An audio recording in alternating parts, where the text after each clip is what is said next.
আমার মেয়ে ইলিশ মাছ দিয়ে টমেটো টক খাবো, তো আমি ঘরে বড় ইলিশ নাই, ছোট ইলিশ মাছ দিয়ে টমেটো টক রান্না করবো। ছোট ছোট করে টুকরা করে নিছি ইলিশ মাছটা। এখানে টমেটো দিয়ে টক খাবো যখন, তো আমি টমেটো কেটে নিছি, দেশি টমেটো, পেঁয়াজ কুচি, কাঁচামরিচ কুচি, লবণ, হলুদ, মরিচ সব আমি হাফ চামচ, দুইটা টমেটো আর রসুন, দুইটা পেঁয়াজ, 5টা 6টা কাঁচামরিচ, 2 টুকরা আদা আমি এটা ব্লেন্ডারে বেটে নিব। বাটা হয়ে গেছে, আমি মশলাটা দিয়ে দিব। তেল দিয়ে দিব পরিমাণ মতন, আপনারা আপনাদের মতন দিবেন। মাখাই নিব, হাতে মাখাই নিব।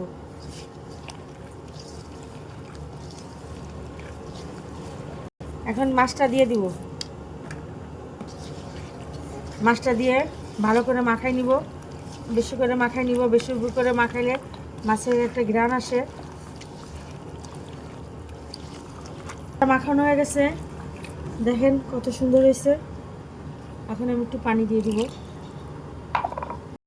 চুলে পরিমাণ মতন পানি দিব, এটা গরম পানি। এই পানি জন্য রেখে দিব, ঢাকনা দিয়ে দেবো। হয়ে গেছে, নামাই নেব।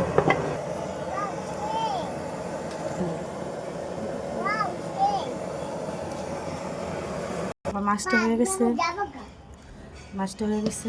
দেখেন কত সুন্দর হয়েছে। আমার মাছটা যদি ভালো লাগে লাইক শেয়ার কমেন্ট সাবস্ক্রাইব করবেন। আল্লাহ হাফিজ।